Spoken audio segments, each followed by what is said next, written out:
हमारे देश की सरकार कैसी विडम्बना है। तुम्हारा किस तरह शुक्रिया किया जाए कुछ समझ नहीं आता। जब देश की आन बान की शान बात आती है तो कहते हो कि हम सारे भारतीय एक हैं, हम सबको एक साथ मिलकर लड़ने की बात करते हो। उस समय तुम्हें प्रांत नज़र नहीं आता। जब चुनाव की बारी आती है, वोट बैलेंस बनाना होता है, उस समय तुम्हें और प्रांत नज़र नहीं आता। तब तो घर घर जाकर गिड़गिड़ाते हो, उनके तलवे चढ़ते हो, हाथ फैलाकर वोट की भीख मांगते हो। उस समय तो हर किसी को अपना हितैषी बना लेते हो। आज जब बाहरी मुल्क चाइना द्वारा फैलाए हुए कोरोना वायरस की महामारी से देश दुनिया में त्राही त्राही मची हुई है। करीब 250 से 3 लाख लोगों की जानें जा चुकी है। इससे कई गुना लोग इसकी चपेट में हैं। उधर कोरोना का कहर, इधर सरकार का कहर, पर विडम्बना। करे कोई भरे कोई। इस भयावह बीमारी में गरीब तबके के लोग पीछे जा रहे हैं। हम गरीब मजदूर परेशान हैं। सरकार को पता था कि एक छूत की बीमारी है, एक दूसरे के संपर्क में आने से फैलती है।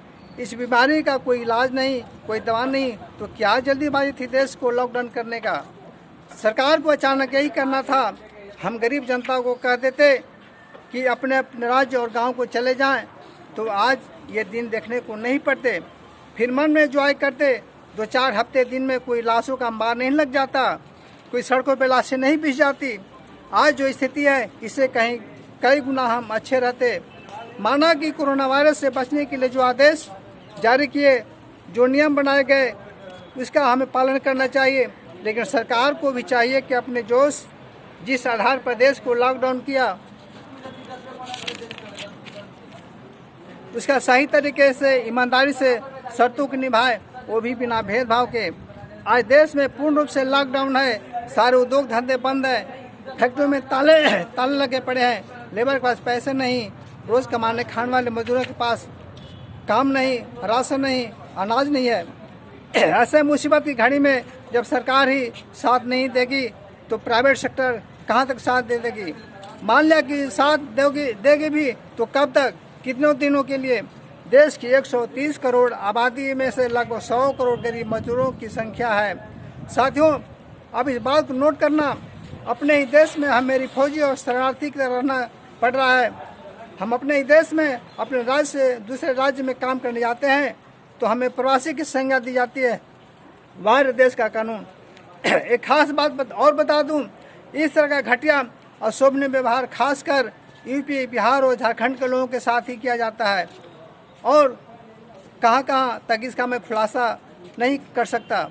लेकिन ऐसा क्यों होता है, इस बात का जवाब केंद्र और राज्य सरकार को देना पड़ेगा। लॉकडाउन के पहले चरण में हालात कुछ ठीक ठाक था। मजदूरों के पास पैसे थे, कोई दिक्कत नहीं थी। फिर धीरे धीरे हालात बिगड़ने लगा। भूख और प्यास से त्राही त्राही मचने लगी। केंद्र और राज्य सरकार ने तो ऐलान कर दिया कि बीमारी से बचना है तो जो जहाँ है वहीं रहे, किसी भी तरह की कोई परेशानी नहीं होने दी जाएगी, कोई भी परिवार भूखा प्यासा नहीं रहेगा। सरकार देश की जनता के साथ है।